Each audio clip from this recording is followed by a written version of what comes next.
Welcome to the Tim Runs His Mouth podcast. I'm Tim Young. It's brought to you by American Greatness and our friends at cigarsdirect.com. If you want to get the best cigars in the world, you want to go to cigarsdirect.com. They also have humidors, cutters, lighters, all the things you could possibly want. Also, I want to thank my friends who you can see on the back of this here screen. Look at that. It zooms in now, this new AI camera that I have. Ezra Zion Cigar Bar. They have all of the rarest cigars you could possibly want. If you want to get involved and get some of the best cigars in the world, you can either go to cigarsdirect.com or go to Nomad or Ezra Zion Cigars to get those cigars. You can see I've even got the hat now. I can't point to things. There we go. Look at that. Ezra Zion Cigar Bar. In Decatur, Texas. If you happen to be in Decatur, Texas, you want to go to Ezra Zion Cigar Bar as well. Let's get to the news of the day. This is the one. Forget people going to the border. Forget all the crazy things outside of, normal world with DC, whatever. I don't know. Listen, I want to talk about FatCon. Let's just go right to this. FatCon is a thing. It was brought to my attention by our friend Jason Rance over at KTTH Radio up in Seattle. It's happening in Seattle this weekend. So if you want to go to FatCon, if you don't follow 75 hard or any kind of diet whatsoever, or say, for instance, you don't want to have a New Year's resolution, like me. You just pigged out over the winter break, your holiday season, winter break. Nobody gets a winter break other than schools. You pigged out over the holiday season, and now you just want an excuse. You want to go to FatCon where they will be talking about whatever the hell fat liberation is. Let's watch this fat person tell us about FatCon.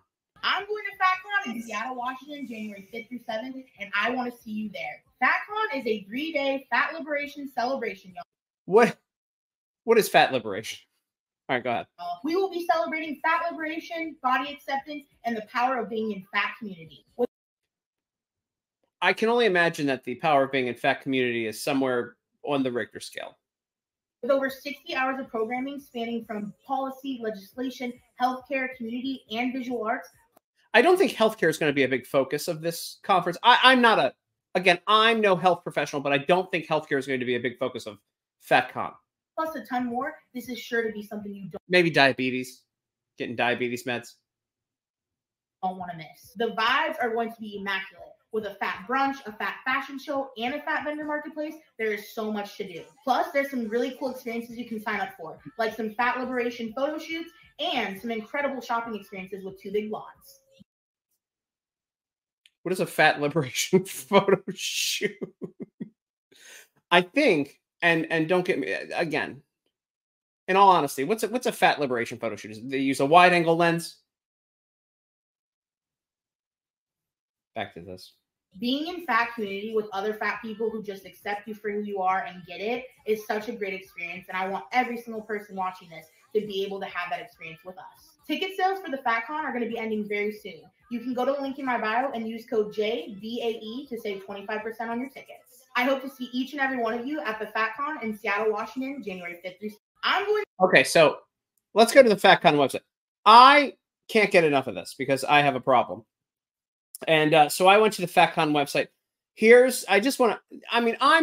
I'm just being a kind promoter of this.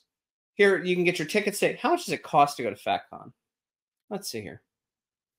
Join the party. Register now. How much do you think? It's $250. It costs $250 to go to FatCon.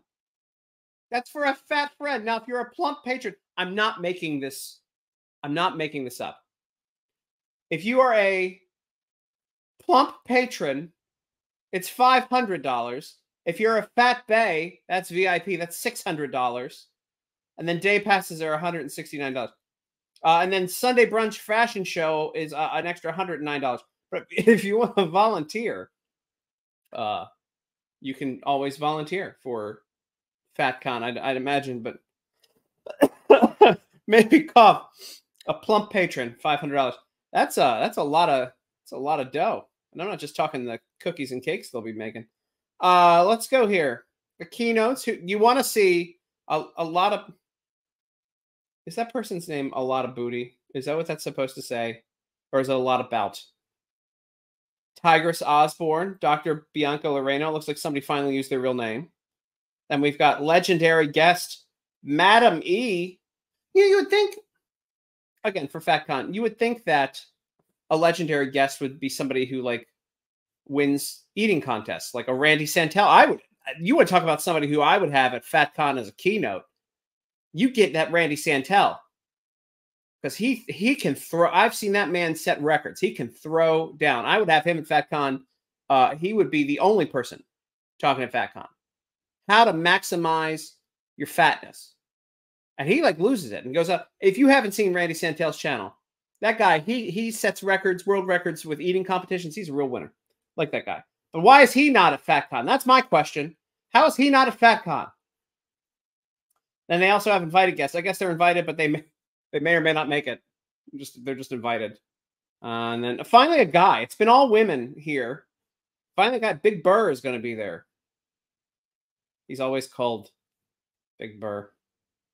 Instagram's taking too long to load. But yeah, a lot of booty. That's what that is, right? A lot of booty. I mean, that's all right. And let's see. Hold on. The one thing that I did want to see here on their page, they have a hold harmless agreement where by attending FatCon, you have to be aware that there are risks of attending the event on this particular date, and you promise not to hold the company, the officers, agents, or employee liable or pursue legal action against them.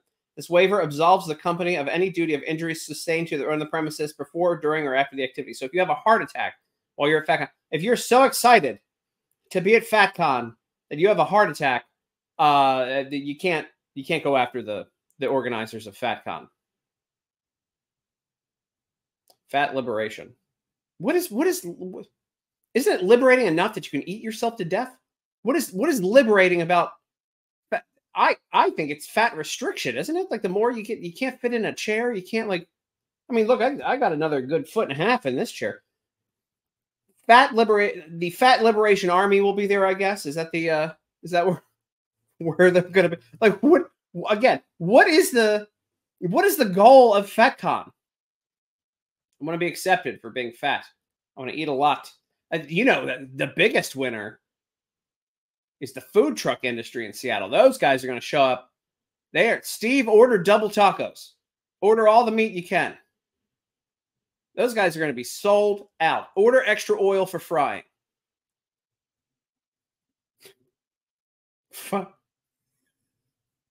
Order some.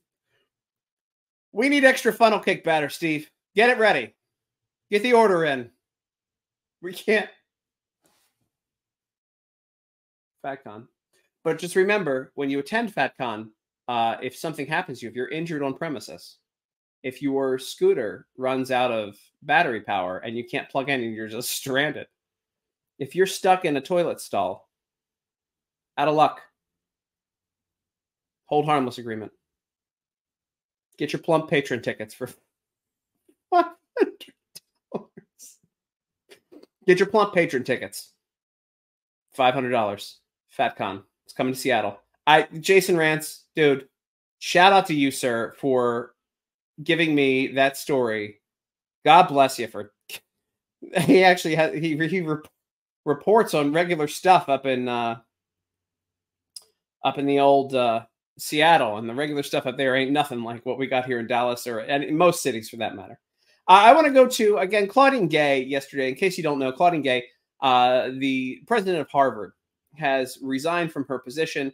In it, of course, she blames race. It was race that made her plagiarize her papers. Race baiters and racists have apparently traveled through time to, similar to Joy Reid's blogs where she was homophobic.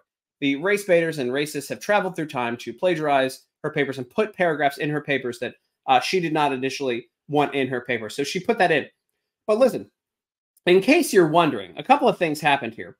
Number one, plagiarism apparently isn't plagiarism anymore. And we went over to our friends at CNN who listened to this clown trying to describe plagiarism. It's a convoluted mess. These people are supposed to be journalists. Just go watch these plagiarism allegations where Claudine Gay has had to issue corrections, multiple corrections. Now, we should note that Claudine Gay has not been accused of stealing anyone's ideas in any of her writings. She's been accused of sort of more like copying other people's writings without attribution. So it's been more sloppy attribution than stealing anyone's. It's called plagiarism. It's plagiarism. But at CNN, they don't know. They're like, wait, she didn't plagiarize. She just took other people's writings and put it into her own. Oh, what would that be? I wish they had a word for that. I can't. Watch the clip again. These plagiarism allegations, where Claudine Gay has had to issue corrections, multiple corrections. Now, we should note that Claudine Gay has not been accused of stealing anyone's ideas in any of her writings. She's been accused of sort of more like copying other people's writings without attribution. So it's been more sloppy attribution than stealing anyone's ideas. Full paragraphs, like, and more than like 6 or 10 papers, I believe is what the allegations are now. But this is what's even crazier. I have this article from the Associated Press. Oh, wait, did they delete their post? They may have deleted their post. This can't be. No, hold on. I have my own. Oh, I know it's happening. There you go.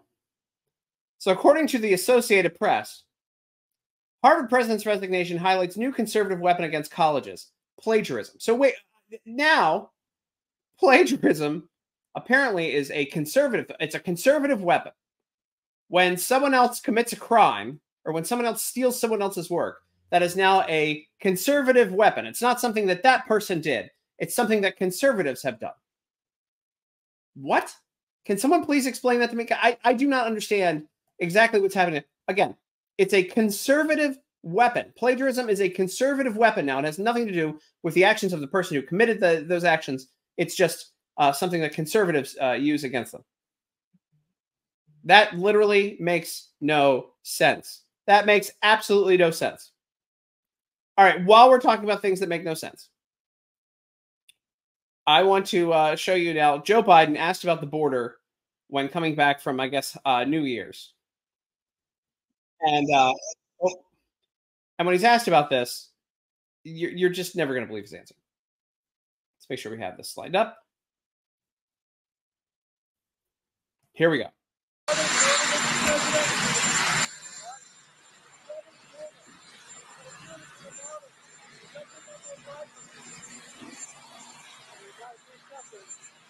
Well, we got to do something, he says. They ought to give me the money I need to protect the border. He's saying the Republicans need to give him the money he needs to protect the border. Now, last I checked, we've given over $100 billion, maybe almost close to $200 billion worth of supplies and money to Ukraine to protect their border. But we don't have enough money to protect our own? Shouldn't American taxpayer dollars go to protect our borders before someone else's borders? I mean, that just goes without saying. Just like we should be housing our homeless before we house illegal immigrants. But Biden's saying that they ought to give me the money I need to protect the border. You got the money. If you can send it to Ukraine, you've got the money you need to protect the border. But it doesn't end there. The clown show of the Biden presidency continues with this little ditty. The other day, he dropped in on, I guess, whatever they call it now, New Year's Rockin' Eve. And one of the things that he apparently can't remember is his favorite food now. So here's him. By the way, the world's going to hell. We're on the precipice of World War III. We have 302,000, I believe, illegal immigrants cross the border in December, an all-time record. Inflation's at all-time highs. And this is what they choose to ask the president on New Year's Eve. I'm curious, what sort of holiday foods have you been enjoying over the last few days? F you. Take that off the screen real quick. F you, Ryan Seacrest. F you. I'm editing myself for this podcast, but F you for asking such a stupid question. Anyway, Biden can't answer it because he's lost. Well, I've been eating everything that's put in front of me. I've eaten pasta, which I love. Yeah. By the way, look at her dress right there. Jill's dress looks like my great aunt's couch is missing some cushions. Eating a lot of chicken parmesan. Actually, it looks like the thing. Remember they used to put those plastic things in the bottom of the shower that they used to step on so you don't slip? Looks like one of those. I've been eating all Italian foods, basically. And ice cream. And ice cream. Chocolate chip ice cream. I'm a chocolate chip ice cream. I got my chocolate chip ice cream. He can't even remember. He has to be reminded of what he eats, what his gimmick is. Final lesson of the day, by the way, and I don't even want to talk about Republicans going to the border today. Today, when I'm taping this, the Republicans have gone to the southern border to do a photo op instead of taking care of anything, doing any kind of using their power of the purse to defund the federal government. They've gone to the southern border to say that if they don't shut down the border, they'll shut down the government. And as if they haven't had opportunities to do this multiple times throughout the past 3 years. So while they're down there acting out, I want to give you an example of how you should be responding to questions as a Republican, how you should be handling the media, how you should be aggressive. And that example comes from none other than my favorite candidate right now, other than Trump, Vivek Ramaswamy, who handles the old, can you denounce white supremacism question with ease. A Washington Post reporter asked him this the other day. This is a perfect clip. Every Republican politician should pay attention. You didn't say that you condemn white supremacy. I'm not going to recite some catechism for you. I'm against vicious racial discrimination in this country. So I'm not pledging allegiance to your new religion of modern wokeism, which actually fits the test. I'm not going to bend the knee to your religion. I'm sorry. I'm not asking you to bend the knee to mine. Brilliant. Brilliant start. But just pay attention. He handles it. And I'm not going to bend the knee to yours. But do I condemn vicious racial discrimination? Yes, I do. Am I going to play your silly game of gotcha? No, I'm not. And frankly, this is why people have lost trust. And I know you're going to go print the headline tomorrow. I already know this. We already know how your game works. Vivek Ramaswamy refuses to condemn white supremacy because you asked a stupid question. I mean, does the answer get better than that? This is perfect. This is how every Republican should handle the media. Why is it Vivek, an outsider, that's able to do this? Oh, I guess because everybody on the inside is busy just making their money and cashing in. Go ahead. The reality is, I condemn vicious racial discrimination in this country, but the kind of vicious and systematic racial discrimination we see today is discrimination on the basis of race in a very different direction. You want to know what the best way is to end discrimination on the basis of race?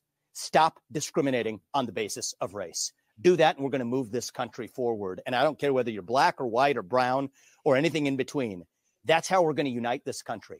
You people have been responsible for dividing this country to a breaking point, creating a projection of national division. I meet people from the south side of Chicago to meetings like this one of every shade of melanin, multiple, from man to woman, doesn't make a difference, who are hungry for reviving unity in this country. And you, with your catechism that you try to get to politicians to whatever fake headline you're going to print on the basis of this conversation tomorrow, that's what's dividing this country to a breaking point. Shame on you. Look people in the eye and tell them what you've actually failed to tell them for the last 5 years. Own the accountability for your own failures as the media. That's how we rebuild trust in this country. And until then, I don't have a lot of patience to play the games. That is absolutely perfect. That's absolutely how you handle one of these stupid reporters. They ask, can you condemn white supremacy? Get out of here, man. Like, again, what are there, 12 white supremacists left in this country? Seriously? Like, they can't get jobs anywhere. They're not working anywhere. They're not showing up anywhere and beating a drum or anything like that. They don't exist. It's a boogie band to divide us. And Vivek Ramaswamy perfectly, expertly calling it out.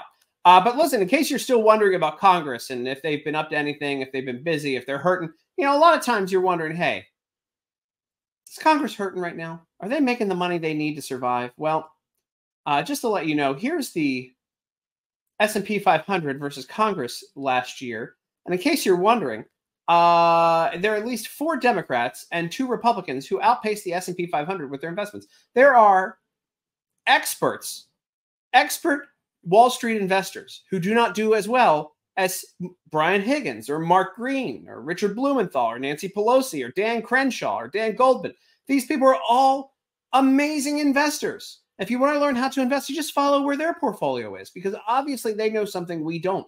I mean, they are just, it must just be intuition. Clearly, they don't have any kind of insider trading knowledge. They're doing this just based off of their own just intuition and just getting some information from, you know, just watching the markets. Clearly they wouldn't be insider trading, would they? I mean, that just, our congressmen and women wouldn't do such a thing, would they?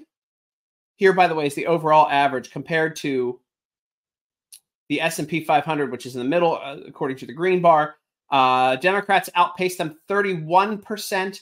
Republicans just a little bit below with only 18% growth. But, you know, I mean, look, they can do better next year. Once Nancy Pelosi leaves Congress, too, That's one of the big ones. So once she goes, then maybe the Republicans, they'll replace her with a different Republican that's also investing well. And this is just a sample of a couple of the Republicans, right? So don't get in your mind that the other GOP aren't doing just as much, or other Democrats aren't doing just as much.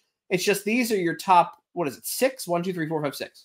So Higgins, Green, Blumenthal, Pelosi, Goldman, and Dan Crenshaw, man, he keeps his eye on the prize. His eye is on definitely not getting insider information. They are, again, just mental focus, mental acuity, mental toughness. These people are just the best investors in the world. They outpace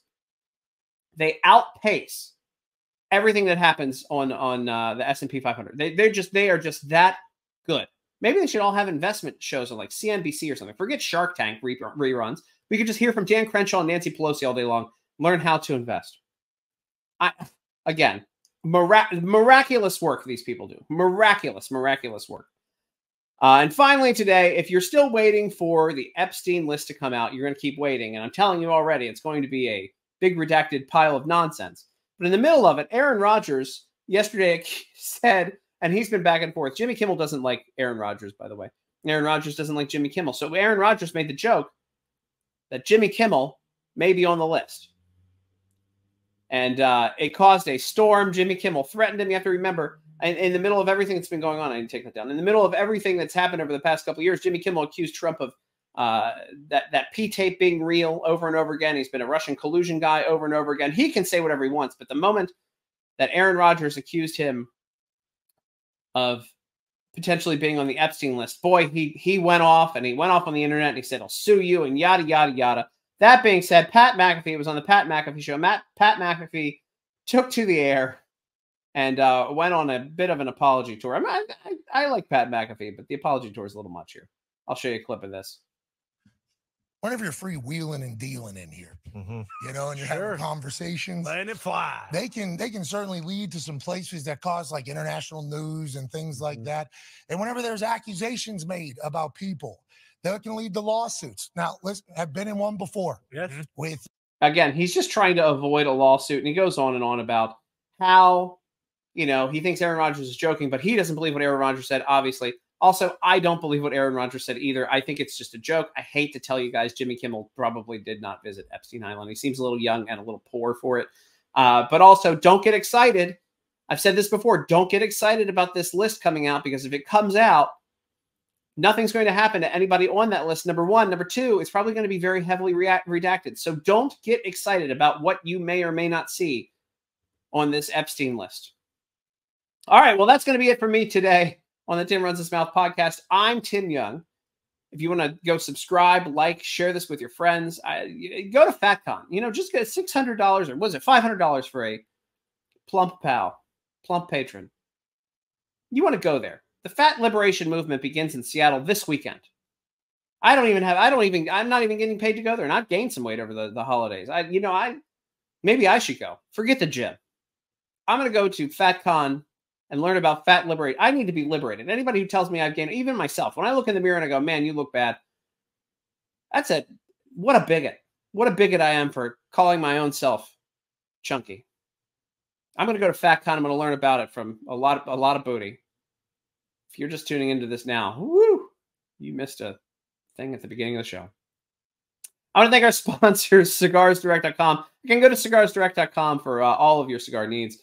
They've got, again, high-end, everyday smoking cigars, everyday sticks. They've got cutters, humidors, everything you need for your collection. Also go to Ezra Zion Cigar Bar, and if you're in Decatur, Texas, you should stop by there and hang out. And also check out everything else on American Greatness, including my new piece talking about Claudine Gay resigning. I don't think that her resignation means anything. Sure, it is a small victory, but overall, they're just going to replace her with a less controversial person who believes the exact same stuff. And also, she's not losing her job. She's resigning, and she's keeping her $1 million to go into another position to $1 million a year. By the way, imagine making $1 million a year to teach like a class a week or something like that. But as the president, she made $1 million. As the dean of the I believe School of Arts and Sciences, I can say that. I believe the School of Arts and Sciences. She made $980,000. So she will just go either back to another dean position, or she will be a teacher, a regular teacher, and make probably the exact same amount of money. Why cut a salary? And then someone else, some other leftist lunatic will take her place. That's where I don't think we really get a win there. I don't think the college changes at all. We want to change the culture. I understand that is one W, but it's not a big one. They're just going to replace her with another crazy leftist who's okay with calling for the genocide of people and suppressing free speech, especially when it's conservative. That being said, again, this is the Tim Runs His Mouth podcast. I'm Tim Young. This is American Greatness. Also, go check out cigarsdirect.com. I can say it, and Ezra Zion Cigar Bar. Thanks for watching, guys. I will see you next time. Again, subscribe, like, share, do all the things.